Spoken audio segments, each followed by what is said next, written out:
विदर्भ में इन दिनों भीषण गर्मी है। अमरावती में ही तापमान 43 डिग्री है। अमरावती जिले के अचलपुर परतवाड़ा शहर में दिन का तापमान 43 डिग्री के पार दर्ज किया जा रहा है।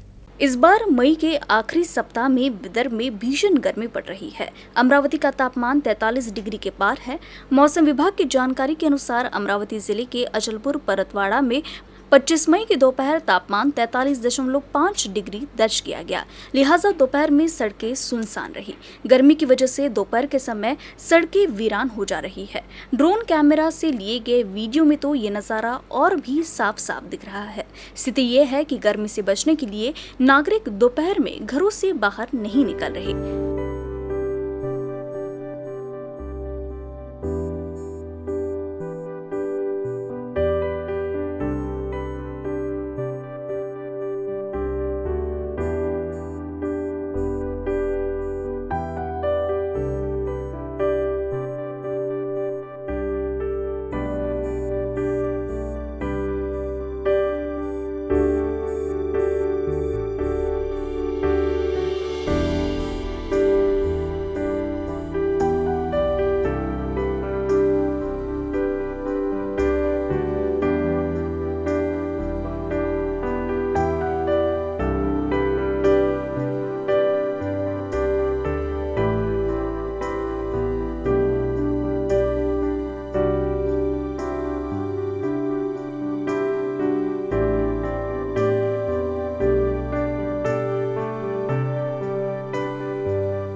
गर्मी बढ़ने के साथ ही प्रमुख बांध और जलाशयों में जलस्तर गिरने लगा है। पिछले साल पश्चिम विदर्भ में बड़े जलाशयों का जल संचयन 543 मिलियन क्यूबिक मीटर था, जबकि इस साल 541 मिलियन क्यूबिक मीटर है। पश्चिम विदर्भ में सबसे बड़ा और सबसे महत्वपूर्ण अपर वर्धा बांध में फिलहाल 45% जल भंडारण है। खास बात तो ये है कि इस परियोजना से पूरे अमरावती शहर में जलापूर्ति की जाती है।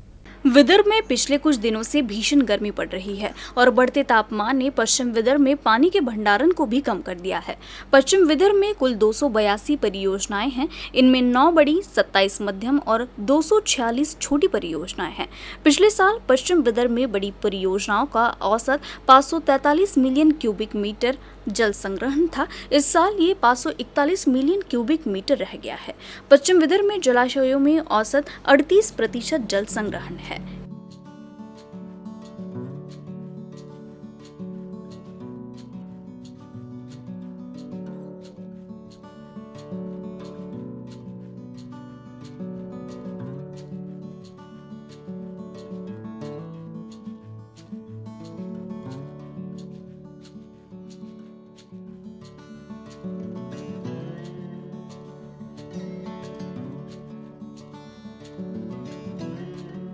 फसल बीमा के नाम पर किसानों के साथ हुई धोखाधड़ी के मामले में कार्रवाई की मांग करते हुए अमरावती में स्वाभिमानी शेतकरी संगठन द्वारा आंदोलन किया गया। इस दौरान पुलिस का तगड़ा बंदोबस्त किया गया। स्वाभिमानी किसान संघ द्वारा शुक्रवार को कृषि अधीक्षक कार्यालय पर आंदोलन किया गया। फसल बीमा कंपनी पर किसानों के साथ धोखाधड़ी करने के मामले में दोषियों पर मुकदमा दर्ज कर जांच पड़ताल की मांग को लेकर स्वाभिमानी संगठन आक्रोशित हो गया। हालांकि आंदोलन से पहले ही स्वाभिमानी शेतकरी संगठन के कार्यकर्ता कपिल पडघान को पुलिस ने हिरासत में ले लिया है। इस आंदोलन को देखते हुए कृषि अधीक्षक कार्यालय के बाहर भारी पुलिस बल तैनात किया गया। हक्काचा नाही कुणाच्या बापाचा, पीक विमा आमच्या हक्काचा नाही कुणाच्या बापाचा। जय जवान जय किसान, जय जवान जय किसान। या एआयसी कंपनीवर गुन्हे दाखल झालेच पाहिजे। एआयसी कंपनीवर गुन्हे दाखल झालेच पाहिजे। शेतकऱ्यांचा विजय असो, शेतकरी माय बापाचा विजय असो। जय जवान जय किसान, राजू शेट्टी साहेबाचा विजय असो। शेतकरी माय बापाचा विजय असो। एकच गट्टी राजू शेट्टी, एकच गट्टी राजू शेट्टी। अरे रविकांत भाऊ तुपकर तुम आगे बढ़ो, हम तुम्हारे साथ हैं। रविकांत भाऊ तुपकर तुम आगे बढ़ो, हम तुम्हारे साथ हैं। शेतकरी संघटन, शेतकरी माय बापांचा विजय असो। जय जवान जय किसान। स्वाभिमानी शेतकरी संघटनेचा जय कुणाच्या बापाचा, जय जवान जय हक्काचे दाम। विमा आमचा हक्काचा नाही कुणाच्या बापाचा, पीक विमा आमच्या हक्काचा नाही कुणाच्या बापाचा. जय जवान जय किसान, जय जवान जय किसान. एकच गट्टी राजू शेट्टी, एकच गट्टी राजू शेट्टी. अभिकान नऊ तुक्कर तुम आगे बढ़ो. हम तुम्हारे स्वाभिमानी शेतकरी संघटनेच्या नेतृत्वात कृषी विभाग कार्यालयामध्ये आम्ही ढेरा आंदोलन 2 तासापासून करत आहे. खऱ्या अर्थानं या कंपनीनं शेतकऱ्यांची फसवणूक केलेली आहे. शेतकऱ्यांचा विश्वासघात या कंपनीनं केलेला आहे आणि हा सर्व प्रकार सत्ताधाऱ्यांच्या आशीर्वादानं चालत आहे हे खऱ्या अर्थाने याच्यातून स्पष्ट होते. शेतकऱ्यांचा विमा हा काही शेतकऱ्यांना भीक हे देत नाही आहे, हक्काचा विमा आहे तो. त्या विम्यासाठी अनेक आंदोलनं शेतकऱ्यांनी जिल्हा प्रशासनाजवळ, तालुका प्रशासनाजवळ केलेली आहे, राज्य प्रशासनाजवळ केलेली आहे. पण खऱ्या अर्थानं याच्यात कोणतीही प्रकारची कारवाई होत नाही, त्या आंदोलनातून काही निघत नाही. जिल्ह्याचे अधिकारी त्याच्यावर दुर्लक्ष करते. आज आम्ही इथं मागणी केलेली आहे का या कंपनीनं जे फसवणूक केलेली आहे, विमा कंपनीला जे शासनाचे डायरेक्शन आहे त्याचं कुठेही पालन होताना आम्हाला खऱ्या अर्थानं दिसत नाही. आणि प्रीमियमपेक्षा कमी पैसा हा शेतकऱ्यांच्या खात्यामध्ये गेलेला आहे. 200 रुपये, 34 रुपये हे शेतकऱ्याची थट्टा केलेली आहे. या कंपनीवर 420 अंतर्गत गुन्हा दाखल झाला पाहिजे. या मागणीसाठी स्वाभिमानी शेतकरी संघटनेच्या नेतृत्वात मागील जवळपास 2 ते 3 तासापासून स्वाभिमानी सर्व शिल्लेदार स्वाभिमानीचे कार्यकर्ते आम्ही इथं बसलेलो आहे. आणि आम्ही इथं यासी कंपनीवर गुन्हा दाखल झाल्याशिवाय इथून हटणार नाही. ही तर आम्ही आज या निर्णयावर आम्ही ठाम आहे. तुम आगे बढ़ो. जवळपास 24,000 शेतकरी अजूनही अपात्र ठेवलेले आहे यांनी. 11,000 शेतकरी पात्र आहे आणि जे 24,000 शेतकरी अपात्र केलेले आहेत ते चुकीच्या पद्धतीनं केलेले आहे. आम्ही पंचनाम्याच्या कॉपीज आमच्या शेतामध्ये काय नुकसान झालं हा पाहण्याचा अधिकार आम्हाला आहे. आणि आम्ही पंचनाम्याच्या कॉपीज मागत आहे तर आम्हाला साध्या कॉपीज पंचनाम्याच्या देत नाही शेतकऱ्याला. हे म्हणजे याच्यातून स्पष्ट होते का यांनी पंचनामेच केलेले नाही आहे. या कंपनीनं पंचनामे केलेले नाही. या कंपनीनं गावगाड्यामध्ये शेतकऱ्याजवळून 500-1000 रुपये अशी उचल केली. आम्ही नुकसान जास्त दाखवतो म्हणून पैसे घेतले शेतकऱ्याजवळून आणि प्रामाणिकपणे शेतकऱ्यांची फसवणूक या कंपनीनं केलेली आहे. आणि या सर्व प्रकरणाला छुपा पाठिंबा राज्यकर्त्यांचा आहे, सरकारचा आहे, हे स्पष्ट होते. अमरावती शहर के मुख्य मार्ग पर फल सब्जी बेचने वाले फेरी वालों के ठेले बढ़ गए हैं. इससे शहर को घंटों जाम का सामना करना पड़ रहा है. इसीलिए महानगर चेंबर द्वारा पुलिस आयुक्त को निवेदन देकर पुलिस विभाग से ऐसे ठेले बेचने वालों पर कार्रवाई करने की मांग की गई है. अमरावती शहर के चौधरी चौक, रैलीस प्लॉट, इरविन चौक, कॉटन मार्केट रोड, श्याम चौक, रविनगर चौक, गांधी चौक में ठेले वालों की वजह से अतिक्रमण की समस्या बढ़ गई है. अतिक्रमण के चलते इस स्थान पर जगह को लेकर दुकानदारों से अक्सर मारपीट होती रहती है. खासकर चौधरी चौक, रविनगर चौक के पास दुकानदार ठेले वालों से काफी परेशान है. इतना ही नहीं बल्कि इससे ट्रैफिक की भी समस्या बढ़ गई है और विरोध करने पर स्थानीय निवासियों को ही धमकाया जाता है. चौधरी चौक के बगल में बाग है. फेरी वालों के बीच रोज के झगड़े से भविष्य में यहाँ बड़ी अप्रिय घटना हो सकती है. इससे महिलाओं को अधिक परेशानी का सामना करना पड़ता है. इस क्षेत्र में फेरी वाले रात में दुकानों और घरों के सामने सड़ी सब्जियां, फल फेंक देते हैं. कई बार तो नालियों में फेंक देते हैं जिससे नालियां चौक हो जाती है. फेरी वालों के कारण गंदगी फैल रही है. कुछ असामाजिक तत्व भी धंधा कर रहे हैं, इसलिए चोरी की घटनाएं काफी हो रही है. इसलिए महानगर चेंबर ने पुलिस आयुक्त से अनुरोध किया कि वे फेरी वालों को हॉकर जोन में भेजें और नो हॉकर जोन में चलने वाले वाहनों के खिलाफ कार्रवाई करें ताकि नागरिकों और दुकानदारों को राहत मिल सके. अमरावती में इस बार गर्मी की छुट्टी में विभिन्न खेल प्रशिक्षण शिविर आयोजित किए गए हैं. इस शिविर का आयोजन खेल कौशल, शारीरिक फिटनेस, खेल में रुचि को विकसित करने के लिए किया गया है. इस बार गर्मी की छुट्टी में विभागीय क्रीड़ा संकुल द्वारा विशेष खेल प्रशिक्षण शिविर आयोजित किया गया है. शिविर में खिलाड़ियों व विद्यार्थियों को विशेषज्ञ गाइड के मार्गदर्शन में प्रशिक्षण दिया जा रहा है. इस शिविर के दौरान खेल, व्यक्तित्व विकास, आहार, चोटों पर उपचार, फिजियोथेरेपी, खेल मनोविज्ञान, मालिश करने वालों आदि के मार्गदर्शन के साथ साथ इस प्रशिक्षण के दौरान विशेषज्ञों द्वारा बहुमूल्य मार्गदर्शन प्रदान किया जाता है. इस प्रशिक्षण शिविर के दौरान प्रातः 6:30 बजे से 7:30 बजे एवं शाम 5:30 से 7 बजे तक विभागीय क्रीड़ा संकुल में उपलब्ध खेल सुविधाओं में भावी खिलाड़ी खेल अभ्यास की शिक्षा लेते नजर आते हैं. इसमें तीरंदाजी, basketball, hockey, netball, Mallakhamb, skating, kudo, martial art, शतरंज, मुक्केबाजी, सॉफ्टबॉल, फुटबॉल आदि विभिन्न खेलों में भाग लेकर कल के सभी छात्र एवं भविष्य के खिलाड़ी इस शिविर में अभ्यास करते हैं. क्रीडा व युवक सेवा संचालनालय महाराष्ट्र राज्य पुणे आणि उपसंचालक क्रीडा व युवक सेवा अमरावती विभाग अमरावती अंतर्गत जिल्हा क्रीडा परिषद आणि जिल्हा क्रीडाधिकारी कार्यालय अमरावती तथा अमरावती शहरातील विविध 21 संघटना क्रीडा मंडळे यांच्या संयुक्त विद्यमाने यावर्षी उन्हाळी ग्रीष्मकालीन क्रीडा प्रशिक्षण शिबिराचे आयोजन विभागीय क्रीडा संकुल येथे करण्यात आलेले आहे। हे प्रशिक्षण 20 ते 30 मे आणि 1 जून ते 10 जून या कालावधीत संपन्न होणार आहे। या शिबिराचा मुख्य उद्देश आहे खेळाडूतील सुप्त गुण, त्यांचं क्रीडा कौशल्य आणि त्यांचं खेळाकडे त्यांचं आकर्षण ह्याचा प्रमुख उद्देश आहे। या शिबिरात प्रामुख्याने ज्या सुविधा उपलब्ध आहेत त्या सुविधाद्वारे सर्व खेळाडूंना प्रशिक्षण दिले जाईल। यामध्ये शहरातील तथा शासनाच्या खात्यातील उत्कृष्ट क्रीडा मार्गदर्शक तथा तज्ज्ञ मार्गदर्शक हे त्यांना खेळाडूंना मार्गदर्शन करतील। सोबतच त्यांना आहार विषयक, मसाज, फिजिओथेरपी, इंजुरी इत्यादी बाबत त्यांना मार्गदर्शन करण्यात येईल। आणि या शिबिरात जे सहभागी झालेले सर्व प्रशिक्षणार्थी, खेळाडू, त्यांचे पालक, मी यांना जे सहभागी झाले मी त्यांचं स्वागत करतो आणि त्यांचं शुभेच्छा देतो की त्यांनी पुढील भविष्यात त्यांनी या प्रशिक्षणाद्वारे आपल्या खेळाचं कौशल्य विकसित करून आपल्या अमरावती जिल्ह्याचं, महाराष्ट्र राज्याचं आणि भारताचं एक चांगलं नाव उज्ज्वल व्हावं आणि त्यांनी या शिबिराचा लाभ घ्यावा असं मी जिल्हा क्रीडाधिकारी अमरावती विजय खोकले मी असं सर्वांना मी आवाहन करतो। वामन हरी पेठे ज्वेलर्स का नेकलेस फेस्टिवल 10 मई से शुरू हो गया है। ये नेकलेस फेस्टिवल 3 जून तक चलेगा। अमरावती में वामन हरी पेठे के शोरूम में भी नेकलेस फेस्टिवल चल रहा है। इसके साथ ही सोने, चांदी और हीरे के आभूषण पर विशेष छूट दी गई है। आभूषण और महिलाओं का बड़ा ही गहरा संबंध है, इसलिए तो हमेशा से महिलाओं को आभूषण काफी पसंद आते हैं। महिलाओं की इसी पसंद का ख्याल रखता है वामन हरी पेठे ज्वेलर्स।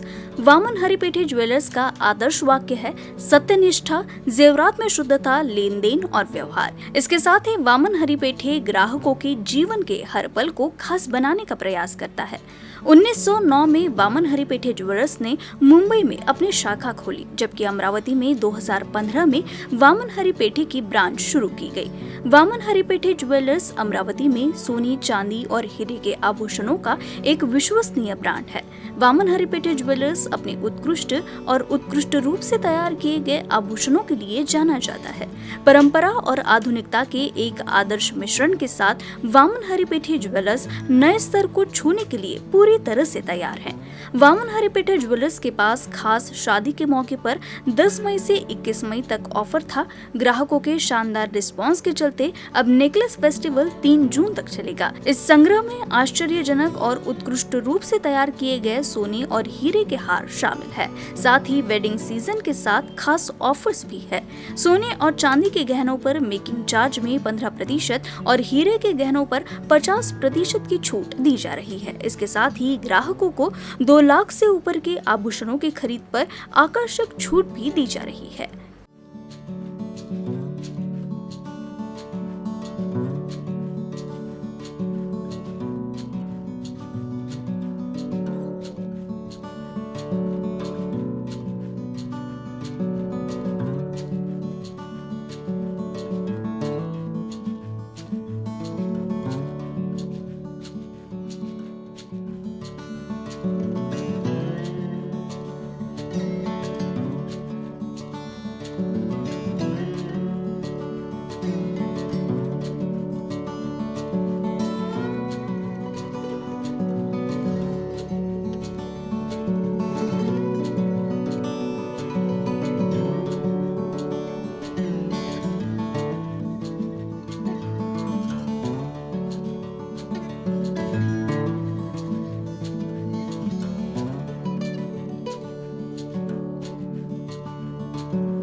बदलते मौसम के कारण ऐसा देखा जा रहा है कि इससे दुग्ध उत्पादन प्रभावित हुआ है।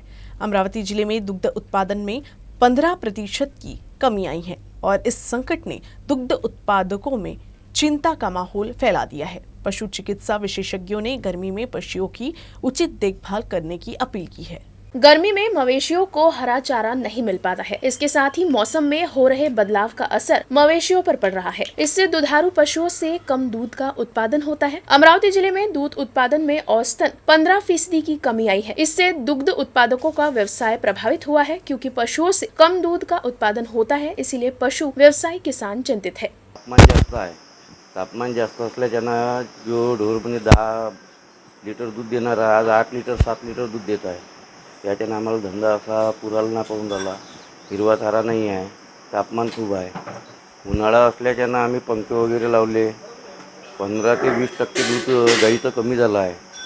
ह्या दूध कमी झाल्याच्यानं तापमान जास्त असलं तर दूध न हिरवा चारा वगैरे गरमी नाही व्हायला पाहिजे. त्याच्यात किती व्यवस्था अधिक काही करावं असं काही आम्हाला सजेशन मिळावं बा.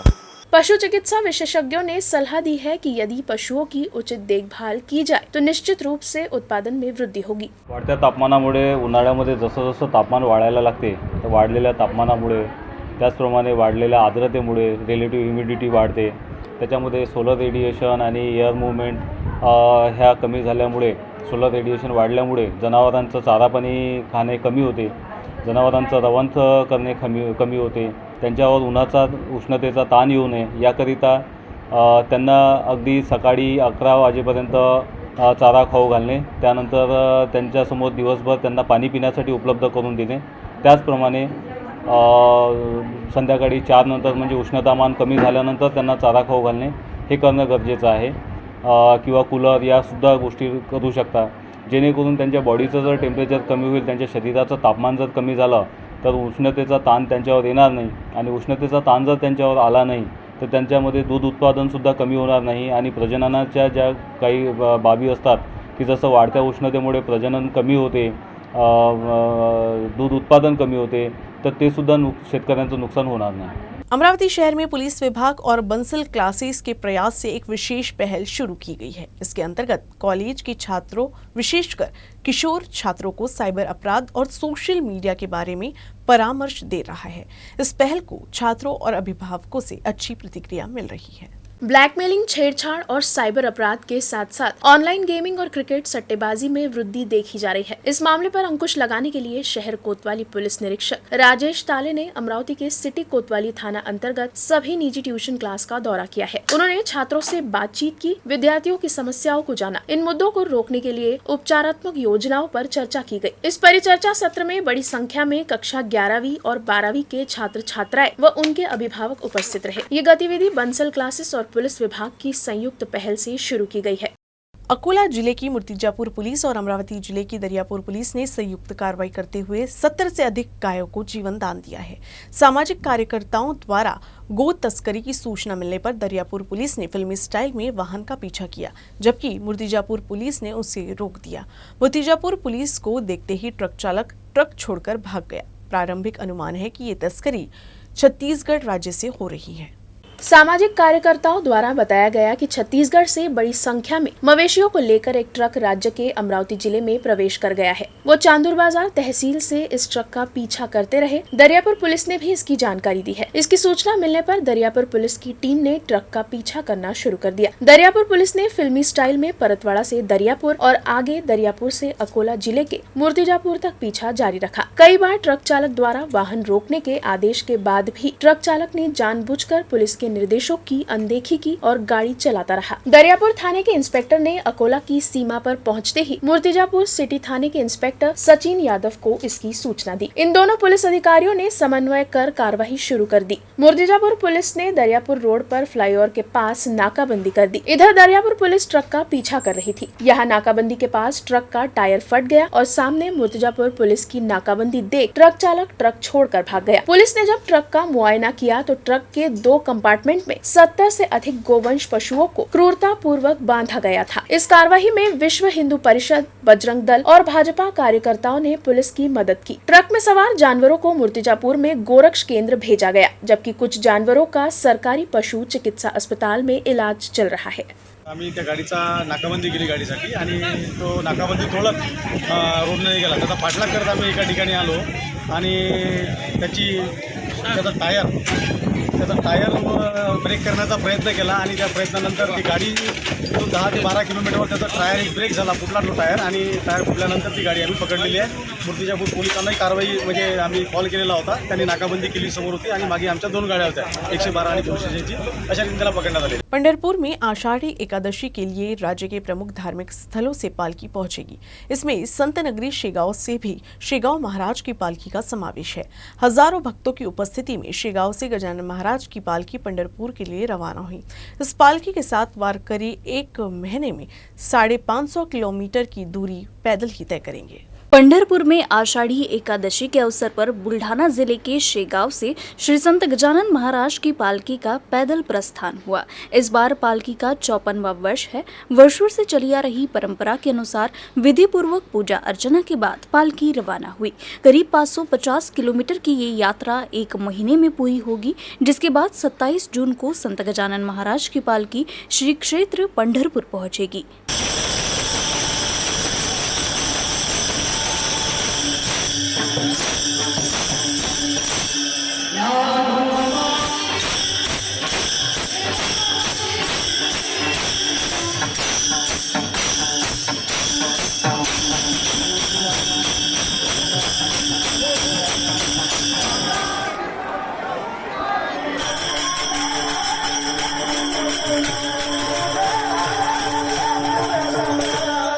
न्यूज रूम से बस इतना ही। खबरों का सिलसिला यूं ही चलता रहेगा। आप देखते रहिएगा UCN न्यूज अमरावती।